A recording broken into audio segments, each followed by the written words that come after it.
கணவனை நீங்க ஈஸியா பழி வாங்கிடலாம். கல்யாணம் ஆகி 12 நாள்ல புருஷனை கொண்டு இருக்குங்க முந்தானத்து. பாலியல் அபியூஸ் அதிகமா நடக்குதா இல்ல அதிகமா தெரியுதா? ஆண்களுக்கு அப்ப ப்ரொடெக்ட் ஆகுறது எப்படிதான் இந்த சட்டத்துல இருந்து? ஏன்னா ஒட்டுமொத்தமா நம்ம தவறுன்னு சொல்லிட முடியாது. சாதாரணமா 75 கேஸ் பிடிக்கிற மாதிரி ஆகிப்போச்சு. இப்போ போக்சோ வழக்கை தப்பா பயன்படுத்த முடியுமா? பயன்படுத்த முடியும். மிசாவை தப்பா பயன்படுத்தலையா? தவறாக பயன்படுத்துறாங்க அப்படின்னா, இது இப்போ நான் ஒரு புகார் கொடுக்க போறேன், ஒரு இன்டென்ஷன்ல ஒரு மோட்டிவ்ல ஒருத்தர் பழி வாங்கணும்னு ஒரு பெண் கொடுக்க போறாங்க அப்படின்னா, காவல்துறையில போறப்ப அவங்களுக்கு தெரியும் இல்லையா அந்த மோட்டிவ் விசாரிக்கிறப்போ அவங்க எப்படி இந்த சட்டங்கள்லாம் போட்டு வழக்கு பதிவு பண்றாங்க அப்படின்னு. அதான் சொல்றேன், இங்க விசாரணை ப்ராப்பரா நடக்கிறது இல்ல. ஏங்க ஃபாரின்ல இருக்கவங்க மேல ஏங்க பேரை போட்டு வச்சிருக்கீங்க? மிஸ்யூஸ் பண்றதுக்கு நிறைய வாய்ப்புகள் இருக்குன்னு சொல்ல வரேன். இருபுறம் திட்டி ஆயுதம் அது கரெக்டா ஹேண்டில் பண்ணலாம் சிக்கணும். அது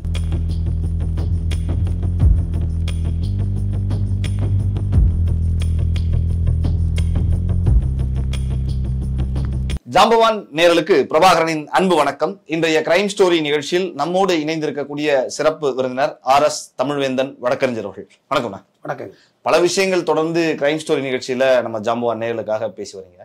அந்த வகையில சமீப நாட்களாகவே பெண்கள் அவங்களுக்கு நடக்கக்கூடிய குற்றங்களுக்கு எதிரான சட்டங்கள் இருக்கு இல்லையா, அது ஆண்கள் அதிகமா அதுல பாதிக்கப்படுறாங்க, நிறைய பேர் தண்டனை பெறுறாங்க. இருந்தாலும் அது கொஞ்சம் இம்பேலன்ஸ்டா இருக்கு, சில தவறாவும் அந்த சட்டத்தை பெண்கள் பயன்படுத்துறாங்க கையில் எடுத்து அப்படின்னு சொல்றாங்க. என்ன நிலவரம் இந்த சட்டங்கள் பொறுத்த வரைக்கும்?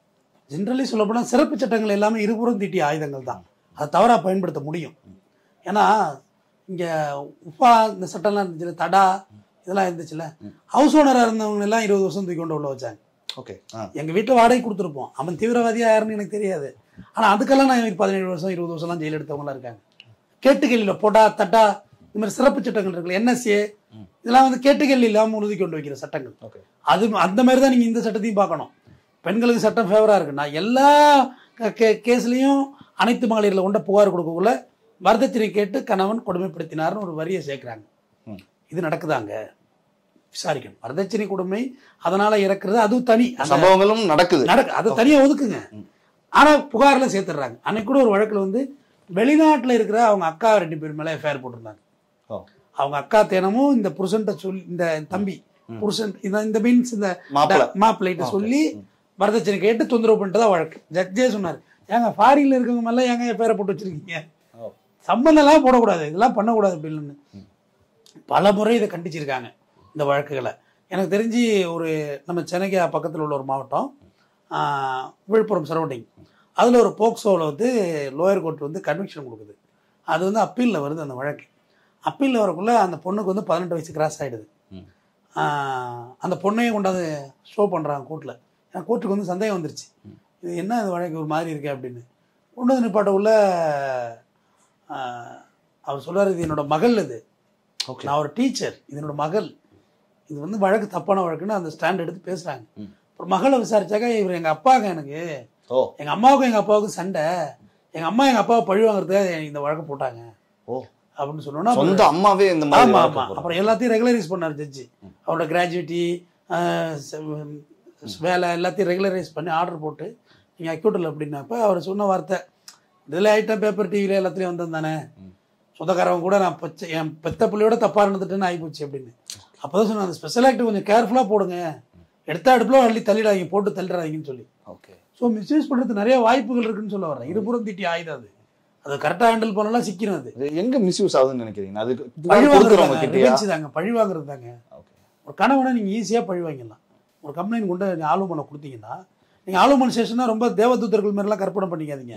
கெட்ட வார்த்தை பயங்கரமா பேசுவாங்க, நம்மள அசிங்கமா திட்டுவாங்க அந்த கணவனை. நிறைய சொல்றேன், இந்த பொண்ணுங்க கல்யாணம் பண்ணிட்டு 2 டைப்பா போர் நடந்துகிட்டு இருக்கு. ரீசெண்டா வீட்டுக்கு ஃபேமிலிக்கு கல்யாணம் பண்ணிடுறது, நகை எல்லாம் முடிஞ்சு நல்லா கிராண்டா கல்யாணம் ஆயிடும். ஆனா அந்த மாப்பிள்ளையோட வாழ விரும்பாது இந்த பொண்ணு. ஆல்ரெடி அதுக்கு ஒரு லவர் இருக்கான். இப்போ ரீசெண்டா ஒரு வழக்கு ஹேண்டில் பண்ணேன், அது லவர் இருக்கான், அவன் மேல 1008 குற்றச்சாட்டு சொல்லிட்டு வாழாம வந்துட்டு இவனோட ஜேர்னி பண்ணாரு. வீட்டுக்கும் நல்லவங்க மாதிரி இருக்கிறது. வீட்டுல என்னன்னா, அந்த அவன் மாற்று சாதியா கூட இருக்கலாம் அந்த பையன், இல்லை ஏதோன்னு வச்சேங்க லவ். இப்ப அந்த லவ் இருந்ததே அந்த பேரண்ட்ஸுக்கு தெரியாது. அப்புறம் இவன் நேசிக்கிறாங்கிறான், நீங்களா பார்த்த கல்யாணம் தான் எனக்கு செட் ஆகலை, நான் இந்த பையனை கல்யாணம் பண்ணிக்கிறேன். வீட்டில் உள்ளவங்க என்ன கில்ட் ஆகிடுவாங்க. ஆக நம்ம பார்த்து வச்ச அலைன்ஸ் பாப்பாவுக்கு சரியா இல்லை வாழ்க்கை, சரி ஓகே பண்ணிக்கலாம்னு சொல்லி டிவோர்ஸ் வாங்கிட்டு பண்ணுவாங்க. 2வது திருமணம் காரணமே இல்லாம டிவோர்ஸ் வாங்குறாங்க. இன்னைக்கு நிறைய நடக்குது இல்ல, இந்த நடக்குது இல்ல. எவ்வளோ கல்யாணம் ஆகி 12 நாளில் புருஷனை கொண்டு இருக்குங்க. முந்தானத்து நியூஸுங்க. 12 நாளில் புருஷனை கொள்ளுது. அத்தனைக்கும் லவ் மேரேஜ். அப்புறம் எதுக்காக அவங்க காதலிச்சாங்க, என்ன கல்யாணம் பண்ணாங்க? ஓகே, பழைய லவரை சொல்லி கொள்ளுது. திருமணம் கடந்த உறவுன்னு சொல்லி அதை பெரிய அங்கீகரிக்கிறாங்க அந்த வார்த்தையை. ஓகே, இப்போ எல்லா சுதந்திரமும் இங்கே இருக்கிறது நம்ம மறுக்கலை. ஆனால் அதுக்காக நீங்கள் சட்டத்தையே பிளே கிரவுண்டாக மாற்றுவேன், கோர்ட்டை பிளே கிரவுண்டாக மாற்றுவேன், போலீஸ் ஸ்டேஷனை பிளே கிரவுண்டாக மாற்றுவோங்கிறது ஒத்துக்க முடியாது. சட்டங்கள் உங்களுக்கு சாதகமாக தான் இருக்குது, நம்ம மறுக்கலை. ஆனால் அதை நீங்கள் ப்ராப்பராக பாதிக்கப்படுறவங்க தான் எடுத்து அதை செஞ்சுக்கிறாங்களா சொல்லுங்கள். இவ்வளோ சட்டங்கள் நம்ம பெண்களுக்கு சாதகமாக இருக்குது. ஆனால் இங்கே ரிதன்யாக்கள் போன்றவங்களுக்கு அந்த சட்டத்தை பயன்படுத்தவே தெரியல. ஓகே, இவ்வளோ பெரிய விஷயம் ஆகலைன்னா அது வெளியே வந்திருக்காது. அவங்க பெரிய பணக்காரோட்டு பொண்ணு வெளியே பேசுகிறோம். இல்லை சாதாரணங்கள் எத்தனையோ ரிதன்யாக்கள் வசதி இல்லாத 1000 ரிதன்யாக்கள் இங்கே வரதட்சணையில் செத்துக்கிட்டு தான் இருக்குது, சூசைட் நடந்துக்கிட்டு தான் இருக்குது, எதுவும் இங்கே நடக்காம இல்லை. ஆனால் சட்டங்களை தவறாக பிரயோகப்படுத்தல். இப்போ போக்சோ வந்து இப்போ தான் வந்துச்சு. அதுக்கு முன்னே பார்த்தீங்கன்னா 376 ரேப்பு தான் போட்டாங்க. ஓகே, ரொம்ப ரேராக தான் ரேப்பு விழுந்துகிட்டு இருந்துச்சு. குழந்தைகள் மீது உள்ள பாலியல் அபியூஸ் எனக்கு ஒரு பெரிய கொஸ்டினே வந்துருச்சு பாருங்க. கடந்த ஆண்டுகளில் பாலியல் அபியூஸ் இப்போ அதிகமாக நடக்குதா இல்லை அதிகமாக தெரியுதா?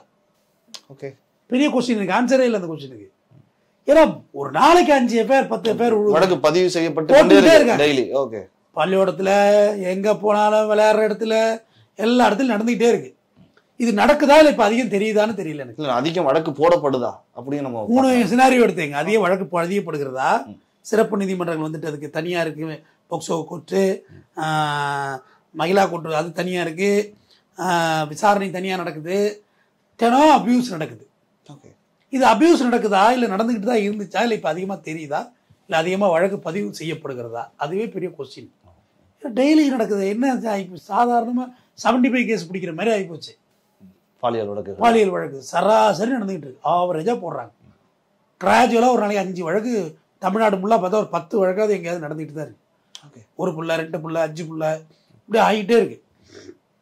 அப்போ இதுக்கு முன்னாடி வழக்கு பதியலையா, இந்த மாதிரி வழக்குகள் தெரியலையா, இல்லை குழந்தைங்க சேஃப்டியாக இருந்தாங்களா, அதுவும் தெரியல. ஓகே, குழந்தைங்களுக்கு இப்போ எங்கேயுமே பாதுகாப்பு இல்லாத மாதிரி ஒரு நிலை வந்த மாதிரி இருக்குது. அது ரொம்ப வருத்தமான நிலை. அப்போ போக்சோ வழக்கை தப்பாக பயன்படுத்த முடியுமானா பயன்படுத்த முடியும், கண்டிப்பாக பயன்படுத்தலாம். பழிவாங்குறதுக்கே பயன்படுத்தலாம். எப்படி பயன்படுத்தலாம்? அதாவது போக்சோ வழக்கில் வந்து ஆரம்பத்தில் வந்து மற்ற வழக்கில் பார்த்தீங்கன்னா ரேப்ல எல்லாம் பார்த்தீங்கன்னா நிறைய விஷயங்கள் இருக்கு. அதாவது உள்ளே செலுத்துதல், பெண் உறுப்பு போயிருக்கணுங்கிறதெல்லாம் டெஸ்ட்டில் வந்துச்சு. காயங்கள் இருந்திருக்கணும், அப்படி நிறைய விஷயம் இருக்கணும். ட்ரையல் நிற்காது அதெல்லாம். ஓகே, இந்த செமன் டெஸ்ட்டு, இவனுக்கு ஆர்மே டெஸ்ட் வரையும் எடுப்பாங்க. அது தனியாக ஹாஸ்பிட்டல் இருக்குது செக்கப்புக்கெல்லாம். ஆனால் போக்சோ பொறுத்தவரையும் குழந்தைய தப்பாக பார்த்தாலே உன் மேலே வழக்கு போடலாம்.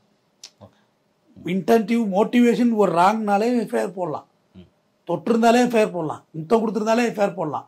அப்போ உங்களுக்கு எனக்குமான கனெக்டிவிட்டியை நம்ப வைக்கிறது ஒரு பெரிய விஷயமே இல்லை. ஒரு குழந்தை இருக்கு XRY, அந்த குழந்தைகிட்ட தப்பாக நடந்துக்கிட்டாருன்னு சொன்னாலே நம்புற மாதிரி தானே ஆகிப்போச்சு. இப்போ ஓகே, இங்கே யார் வந்து முதல்ல செஞ்சானா செய்யலான்னு யார் பார்க்குறா? யாருமே இல்லை. ஸோ போக்சோ வழக்கை தப்பாக பயன்படுத்த முடியும் தானே.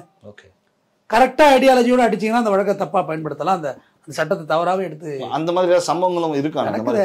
அப்பாவை சொன்னேன், அப்போ நடக்காம எப்படி இருக்கும்? அது கூட ரீசெண்டாக அந்த பாலாவோட படம் ஒன்று வந்தது. இப்போ வடங்கால நல்லா அந்த மிஸ்கின் நல்லா பண்ணியிருப்பாரு. பாவம் 1 கோடி கொடுத்துட்டாருன்னு மாமானாரு, விட்டுறலாம் சார், பணத்தை வாங்கிட்டு பிளாக்மெயில் பண்றீங்களா அப்படின்னு சொல்லி கேட்பாரு. நல்லா இருந்தது. பாலாவுக்கு வந்து என்ன மாதிரியே சிந்தனை, எனக்கு ரொம்ப பிடிக்கும் பாலாவை. அந்த சிங்கிங் இருக்கு பாருங்க. நான் எனக்கு ரொம்ப நாளாக யோசிப்பேன், இதை தவறாக பயன்படுத்தலாமே சட்டத்தை.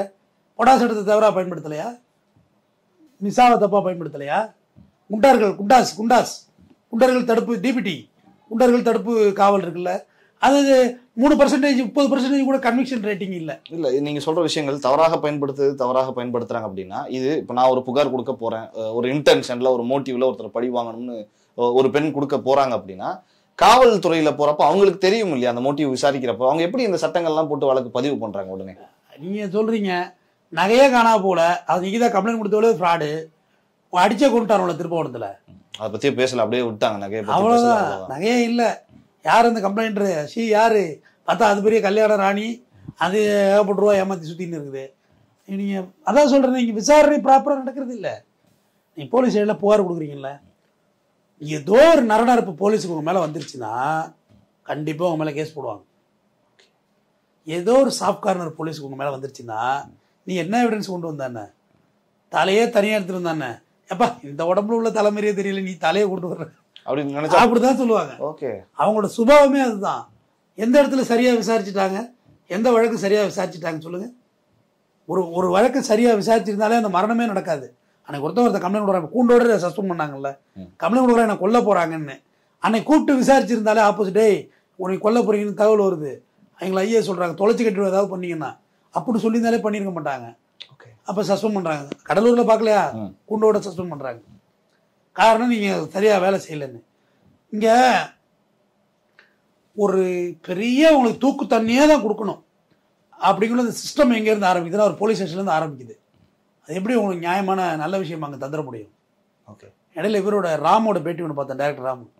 ஏன் அவங்க படத்துல தான் போலீஸை நெகட்டிவாக காட்டுறீங்கன்னு, என்னமோ அவங்களால நல்லதே இந்த சொசைட்டிக்கு விளையாதுன்னு நான் நினைக்கிறேன் அப்படின்னு சொல்லியிருந்தாரு. ஓகே, அது ரொம்ப வலியான வார்த்தை. அது நிறைய பேர் வெற்றிமாறன், ராம், மிஷ்கின் இவங்க எல்லாமே அவங்களுடைய இதில் காட்டுறது பார்க்க போலீஸ் மேலே வந்து அவங்க செய்கிறது தான் சரின்னு ஆகிடுதுங்க.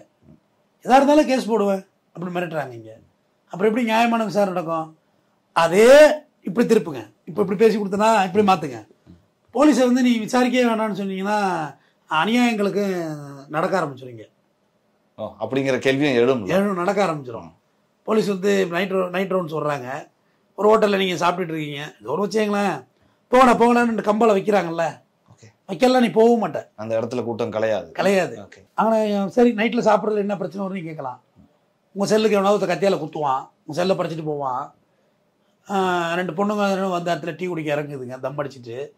அப்போ திடீர்னு பாலியல் பிரச்சனை கூட அந்த இடத்துல ஏற்படலாம், சட்ட ஒழுங்கு பிரச்சனை ஏற்படலாம், அடித்தடி ஆகலாம், கட்டையில் பிரச்சனை வரலாம். அந்த இடத்துல ஒரு டீ கடை இருக்கிறது தானே கூட்டம் கொடுது, அதை அதோட தான் க்ளோஸ் பண்ணி தான் ஆகணும். வேறு வழியும் போலீஸுக்கு கிடையாது. போலீஸ் நிலைமை ரொம்ப பரிதாபங்க, இங்கிட்டு போக முடியாது இங்கிட்டு போக முடியாது. பட் அந்த குற்றங்கள் நடக்காம பாதுகாக்க வேண்டியது காவல்துறையோட கடமை, அவங்களோட டியூட்டி தான். அந்த இடத்துல நிக்க கூடாது, அந்த நேரத்துல இருக்க கூடாதுன்னு சொல்றது எப்படி சட்டம் சரியா செயல்படுது? காவல் அது இன்னும் சிஸ்டமேட்டிக்கா இல்லையே நம்மள்ட்ட. ராத்திரி விடுதிகளே நம்மள்ட்ட இல்ல நம்ம உணவு விடுதிகள் சிஸ்டமேட்டிக் கொண்டு ஒரு 24 hours ஹோட்டல் திறக்கலாம். என்ன தப்பு? இப்ப ஸ்விக்கி சுமோட்டோக்காரன் கொண்டா டெலிவரி பண்ணிட்டு தான் இருக்கான். அவங்கள கண்டாலே பயமா இருக்கு. சுமோட்டோ ரிசர்வ் போட்டு தான் ஒரு பெரிய தலைவர் பொலிட்டீஷியனே மர்டர் பண்ணாங்க இங்க, ஆம்ஸ்டாங்கோட மர்டர். சந்தேகப்படுற மாதிரியே இல்லைங்க, நமக்கு நினைச்சாலே ஆச்சரியமா இருக்குல்ல. ஏங்க அவருக்கு எவ்வளவு பிரச்சனை உள்ளவருக்கு எவ்வளவு கெஸ்டிங் இருந்திருக்கும். இங்கெல்லாம் கேஸ் வாங்கிட்டாங்களே, நைட்டு 12 மணிக்கு உங்க அப்பார்ட்மெண்ட்டுக்கு ஒரு சுமோட்டோ டெலிவரி பாய் வர முடியுது, போக முடியுது. அப்ப எப்படி குற்றத்தை குறைக்கணும்னு சொல்றீங்க? எப்படி குறைக்க முடியும்? கேள்வி கேட்க முடியாது இல்லை உங்களை. ஓகே, இப்போ வீட்டில் ஒருத்தவங்க முடியாதவங்க இருக்காங்க, நம்ம வேலைக்கு போனால் கூட சாப்பாடு டயத்துக்கு போட்டுவிட முடியும். வீட்டுக்கு சாப்பாடு போய்ட்டு நான் இல்லை ரொம்ப நேசிக்கிறேன் ரசிக்கிறேன். ஆர்டர் போடுறோம், ஹோட்டல் காமிக்குது, மோட்டர் பைக்கில் வர்றாங்க, சாப்பாடு வருது, சாப்பிட்றோம், ரொம்ப சந்தோஷம். மழை இழை பெஞ்சா நம்ம வீட்டிலேருந்து சாப்பிட்லாம். ஆனால் அதில் உள்ள பிரச்சனையும் அதில் இருக்குது. எந்த டெக்னாலஜி எது உங்களுக்கு அட்வான்ஸாக வந்தாலும் அதை தவறாக பயன்படுத்த முடியும். செல்ஃபோன் மாதிரி தான். செல்ஃபோன் எனக்கு ரொம்ப பிடிச்சிருந்தது. அன்னைக்கு கோர்ட்டில் தான் அதை பற்றி பேசுவோம். சர்ச் என்ஜின் உங்க வழக்குல தான் பேசினாங்க. ஓகே, எங்க வழக்குனா சேனல் மேல நம்ம பேசின வழக்கு ஒண்ணு. ஆமா, அதுல தான் பேசினாங்க. சர்ச் என்ஜின் இது பேரு. இந்த கூகுள், யூடியூப் பேர்லாம் தமிழ்ல தேடு பொறி. சர்ச் என்ஜின் நீதி வாழ்ப்பதிட்ட அது பேசிட்டுக்குள்ள ஞாபகம் வந்துச்சு. உங்க வழக்குல தான் நம்ம மேலே ஒண்ணு சர்ச் என்ஜின். அது தேடுறது விஷயத்தை தேடினா கிடைக்கும். அது என்ன தேடினாலும் கிடைக்கும். நல்லது தேடுறோமா கெட்டது தேடுறோமா தேடுறதை பொறுத்து இருக்கு. நம்மகிட்ட தான் இருக்கு. எதுவாக இருந்தாலும் யூஸ் பண்றது பொறுத்தா இருக்கு. இப்போ வந்து போக்சோல வந்து குழந்தைகள் எவ்வளோ குழந்தைகள் அபியூஸ்மெண்ட்டுக்கு வந்து இங்கே ஆளாயிருக்காங்க. எல்லாரையும் கேளுங்க, உங்களையும் போய் தனிமையில் கேளுங்க, என்னையும் தனிமையில் கேளுங்க, எல்லாரையும் தனிமையில் கேளுங்க. சிறு வயதில் எல்லாருக்கும் செக்ஷுவல் அபியூஸ் நடந்திருக்கு. பட் அது செக்ஷுவல் அபியூஸ் ஆனால் அப்போ தெரியவே இல்லை. ஓகே, இப்போ நம்ம 4 விஷயம் பேச உள்ளதான் தெரியுது. எல்லாரும் கேட்டு ஒரு வார்த்தை கூட, ஒரு தவறான வார்த்தை கூட நம்ம அபியூஸ் ஆகக்கூடிய சூழல். எவ்வளோ அவமானப்படுத்திருப்பாங்க எவ்வளோ இடத்துல. ஆண்களுக்கு அப்ப ப்ரொடெக்ட் ஆகுறது எப்படிதான் இந்த சட்டத்துல இருந்து? ஏன்னா ஒட்டுமொத்தமா நம்ம தவறுன்னு சொல்லிட முடியாதுல்ல, அதுக்காக கேட்கறேன். இல்ல ஆண்கள் வந்து ப்ரொடெக்டிவா இருக்குதுன்னா ஒட்டுமொத்தமா ஒரு சட்டத்தையே நம்ம தவறுன்னு சொல்ல முடியாது. ஏன்னா ஒரு இந்தியா லெவல்ல நேஷனல் வைஸ் ஒரு லா எடுத்துட்டு வர்றாங்க, தவறுன்னு சொல்ல முடியாது. இருந்த போதிலும் இந்த சட்டங்கள் சரியாக இம்ப்ளிகேட் பண்றது போலீஸ், அதை எக்ஸிகியூஷன் பண்றது. ஓகே, நாட் இம்ப்ளிகேட், எக்ஸிக்யூட் பண்றது ஆஸ் எ போலீஸ்மேன். போலீஸ்மேன்ல இருந்து அது ப்ராப்பரா வரணும். விசாரிக்கிற ட்ரையல் கோர்ட் இதை சரியா விசாரிக்கணும். வழக்கு போட்டாலே ஒருத்தர் வேலை சஸ்பெண்ட் ஆகிடுது. அதெல்லாம் ரொம்ப பெரிய தப்புங்க. அவன் ட்ரையல் கோர்ட்டு ஒழுங்காக விசாரிக்கணும், ட்ரையல் ஒழுங்காக எடுத்துகிட்டு வரணும். குழந்தைங்களை ரொம்பவும் கிராஸ் பண்ண முடியாது.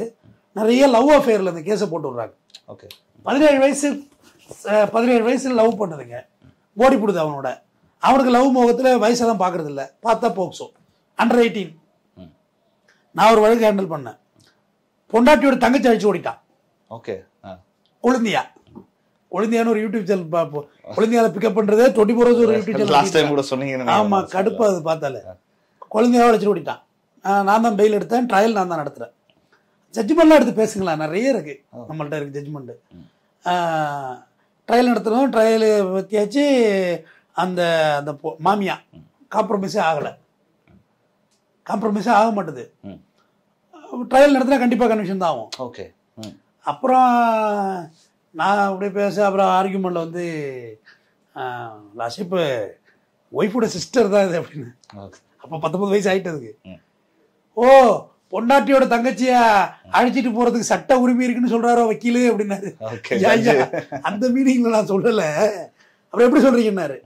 எல்லாம் ஒரே வீட்டில் தான் இருக்கிறாங்க, அவங்க அந்த அம்மா ஈகோவில் நிற்கிறாங்க, பாக்கி எல்லாருமே ஹாஸ்டல் ஆயிட்டாங்க. மாமனார் ஹாஸ்டல், இவனோட பொண்டாட்டி ஒரு கம்ப்ளைண்டரா ஹாஸ்டல். ஓகே. புருஷனோட கம்ப்ளைண்ட் கொடுத்துச்சு இல்லம்மா, அதுவே ஹாஸ்டல் ஆயிட்டு நிற்காது, நிற்கல. மாமியா மட்டும் விட மாட்டுது, என் பொண்ணை வந்து அழைச்சிட்டு போனாங்குது.